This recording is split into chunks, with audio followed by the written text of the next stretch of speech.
20. Change. In Hebrews 11:10, we are told that Abraham, quote, looked for a city which hath foundations, whose builder and maker is God, end quote. Few passages have been subjected to more Platonistic interpretation than this, especially as it continues to declare of the saints of old that, quote, these all died in faith, not having received the promises, but having seen them afar off, and were persuaded of them, and embraced them, and confessed that they were strangers and pilgrims on the earth. For they that say such things declare plainly that they seek a country, and truly, if they had been mindful of that country from whence they came out, they might have had opportunity to have returned. But now they desire a better country, that is, an heavenly, wherefore God is not ashamed to be called their God, for he hath prepared for them a city. Hebrews 11:13-16. The reference here is to Abraham, Sarah, Isaac, and Jacob.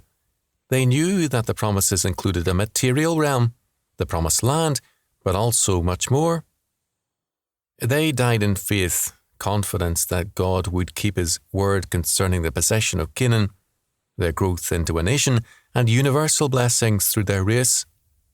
They rejoiced in that fulfillment from afar, and they saw it as the counsel of God. Because they did not yet possess Canaan, they were strangers and pilgrims on earth.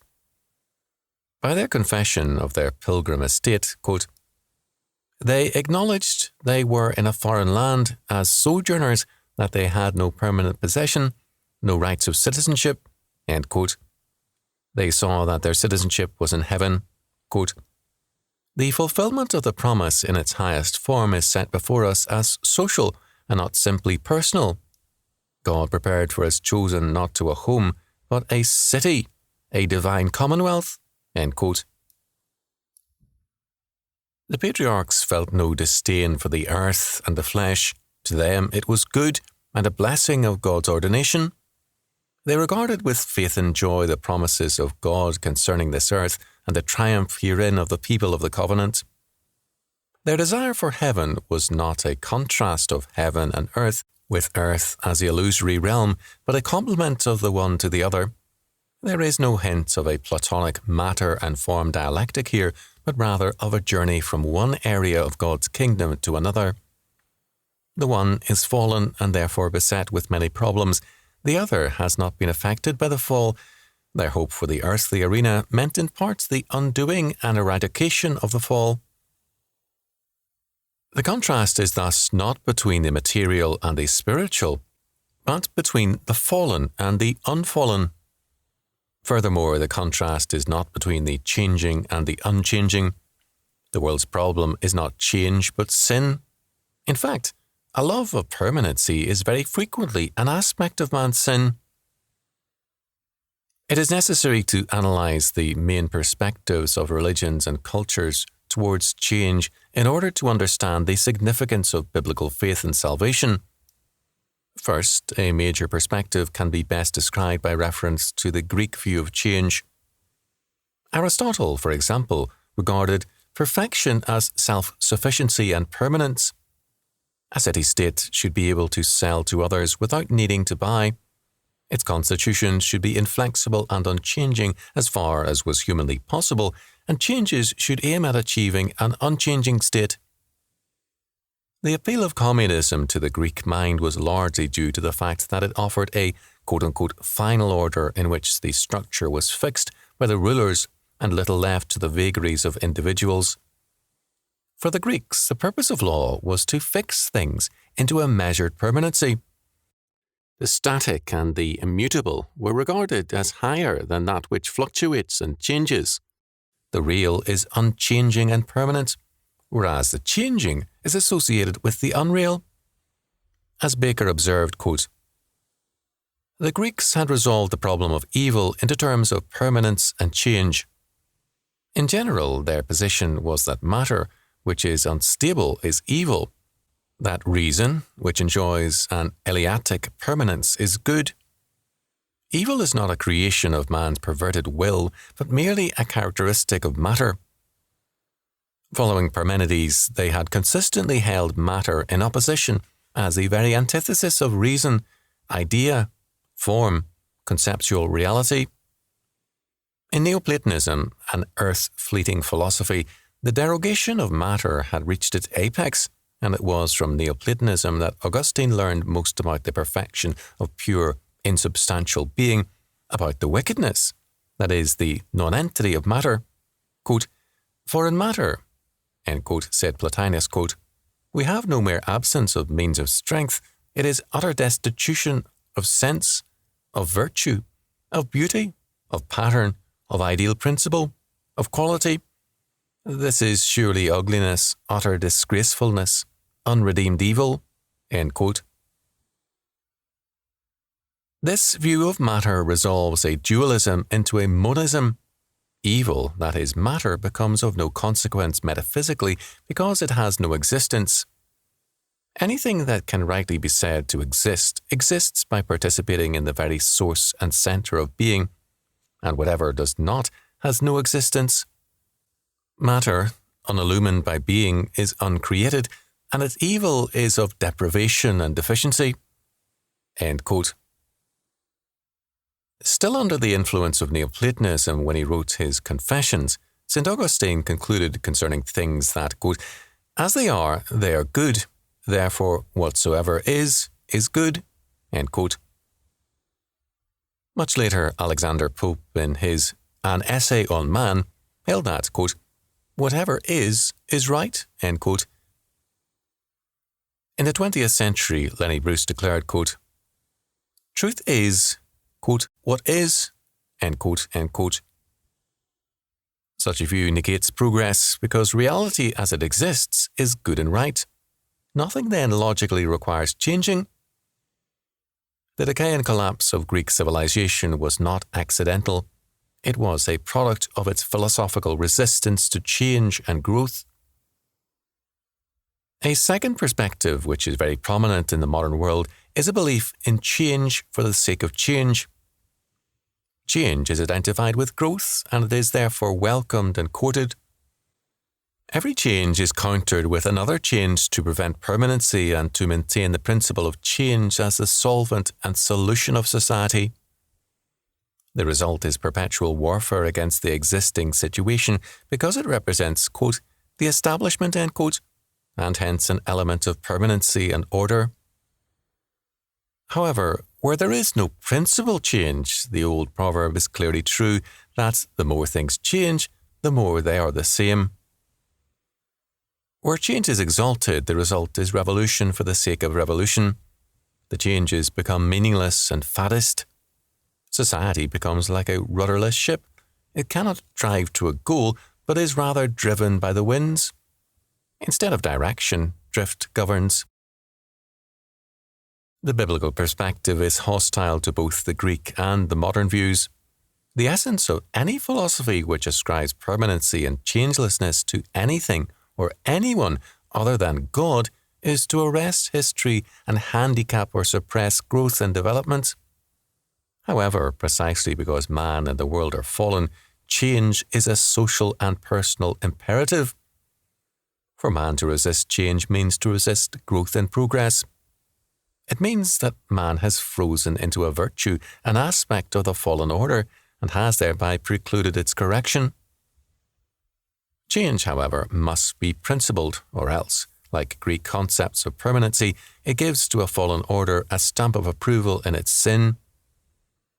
To say that whatever is good and right is to deify the fallen world. To assume that there is a virtue in the changing forms of sin is to say that man and the world have inherent in them the ability to undo the fall. This is, of course, the thesis of revolution. The modern era has made revolution respectable and even noble. This has been due to its humanistic view of society, which, as Seaman pointed out, enabled revolutionists, quote, to rally to their side men who in other centuries would have shunned them as criminals, end quote. The most fundamental of the propositions of this new faith was, quote, the perfectibility of man, end quote. This was an anti-Christian and revolutionary faith because Christianity denies that man apart from God can either regenerate or perfect himself in or beyond history. As Seaman has so well stated it, the revolutionaries held that, quote, "The factors which alone prevented man from becoming perfect were the superstitions of the Church and the tyranny of kings, which between them condemned man to spiritual and temporal slavery." As Rousseau had put forth in the explosive first sentence of the first chapter of his Social Contract, quote, "Man is born free and is everywhere in chains," end quote. If the rest of Rousseau's Bible of Revolution consisted largely of verbose obscurities, the direction in which he pointed was clear enough for his like-minded contemporaries and successors. The end result of proclaiming the doctrine of human perfectibility to a generation who were simultaneously told that they were free men condemned to slavery, but that they were slaves whose liberation was at hand, was a point of view which Shelley expressed and others acted on. That the world would be a perfect place as soon as the last king had been strangled with the guts of the last priest. It was to be as easy as that. End quote. Seaman is right. They did and do believe that it is, quote, "as easy as that," end quote. Revolutionists advocate change away from Christianity as the answer to all their problems. The abolition of God and of good and evil will supposedly usher in the Golden Age. If it does not arrive, the answer is to execute, destroy, and change, because change will somehow lead to perfection. The belief of revolutionists, as Seaman adds, was that, quote, "social and political wrongs, whatever they were, could be put right by a communal act of violence," end quote. It was and is a faith that, quote, "through revolution, man could find a shortcut to a paradise on earth," end quote. This is an unprincipled faith in change, in that no principle governs change. It is a principled theory of change, in that change, all by itself, becomes the principle. In this respect, faith in change or revolution is closely connected with the theory of evolution, which, well before Darwin, found expression in Hegel and others before him. For evolution, change is a working towards a new and higher form, so that every departure from a norm is a potential step forward. Deviation or change then becomes a new normality, and in terms of this, Durkheim, in The Rules of Sociological Method, could write, quote, "on the normality of crime," end quote. The criminal was for him a social pioneer, establishing a new normality and the next step in man's social evolution. Quote, "How many times indeed is it only anticipation of future morality, a step toward what will be?" End quote. Crime, therefore, quote, "must no longer be conceived as an evil that cannot be too much suppressed." End quote. In fact, quote, "if crime is not pathological at all, the object of punishment cannot be to cure it, and its true function must be sought elsewhere." End quote. It follows then that for sociology to be a true science of things, quote, "the generality of phenomena must be taken as the criterion of their normality." End quote. Evolution thus tends to deify change for its own sake. It is by faith committed to the belief that things evolve or move forward and upward. The means to this progress is change, and continual change by random selection produces the new and higher form. As a result, only by welcoming or permitting all change can the progressive change emerge. By faith, evolution holds to random experimental change as the means to progress. This means that, by faith, it denies devolution. Why should not change as readily lead downward as upward? There is no inherent reason why, in a universe of chance variations, change should always be beneficial. On the contrary, it is more likely that change will be destructive where chance variations occur. Evolutionists have thus denied God while retaining a strong faith in the providence of God governing all things. As a result, evolutionists are implicitly revolutionaries. They are, moreover, to all practical intent, devolutionists in the consequences of their thinking. How long can a doctor maintain living patients if his prescriptions are made on the basis of chance selection or the roll of a dice? How long can a society based on such a faith remain alive? Will it not rather produce a society of criminals and Marquis de Sades, dedicated to the perpetual destruction of all law and order? Order remains in the modern world only insofar as an older religious faith still governs the minds of many peoples. Destruction has become the faith of modern man, to change by destroying. The third perspective towards change is the biblical one. Devout Christians have often been guilty of the infection of Greek philosophy and have regretted or bewailed change, whereas modernistic churchmen have shared an evolutionary faith in it. The Reverend Henry Francis Lyte, in his beautiful hymn, Abide with Me, 1847, held to this element of Platonism as a virtue, writing, quote, Change and decay and all around I see, O thou who changest not, abide with me. Why should change and decay be a matter of inevitable grief any more than a matter of inevitable joy? It must be held that, in a fallen world, change and decay must come in order to shake the world out of its sin. Nothing could be more horrible and evil than a fallen world which neither changes nor decays, but continues securely in its sin. The purpose of the expulsion from the Garden of Eden, and then later of the flood, was to prevent man from having security in sin, in lawlessness, and the purpose of change was and is to ensure man's continued shaking and crisis. Change, therefore, cannot be condemned as such, although change in itself is meaningless, in that perpetual change can be purposeless or misguided. For the Orthodox Christian, permanence and changelessness belong to the sovereign God, who declares, quote, I am the Lord, I change not, Malachi 3:6.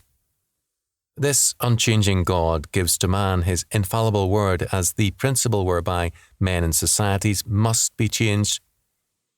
Regeneration is the work of sovereign grace, and only the regenerate man can make effectual changes.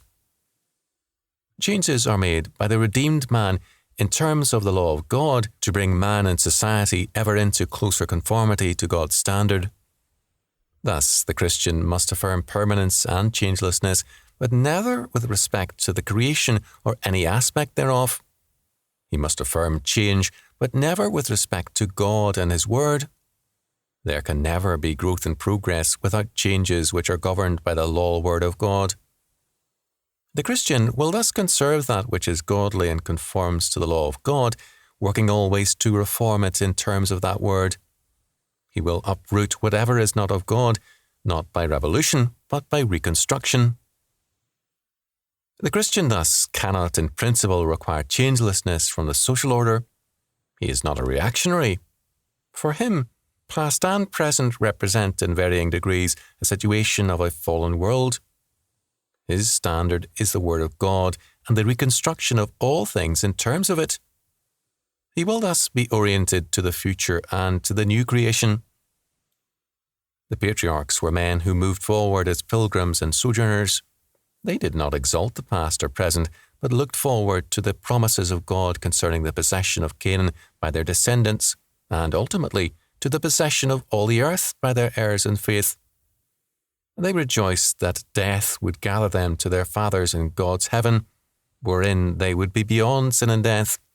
Their faith made them recognize that the present orders must go, because God's order must replace them. They died in this faith, the confidence that God would, in His own time, accomplish these things, and in terms of that faith, they were pilgrims and strangers looking for that city, quote, which hath foundations, whose builder and maker is God.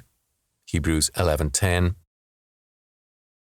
The Christian, thus, is not at war with change, but with sin, which wants to change all else, but not itself. The Christian must welcome and work for all change, which has as its principle the Word of God. Without true principles, change is merely destructive. Regeneration is more than change. It is a new creation. The regenerate man can work out the meaning of salvation in his life and society only by means of principled change. A biblical doctrine of salvation will thus be essentially tied to a belief in change in terms of God's law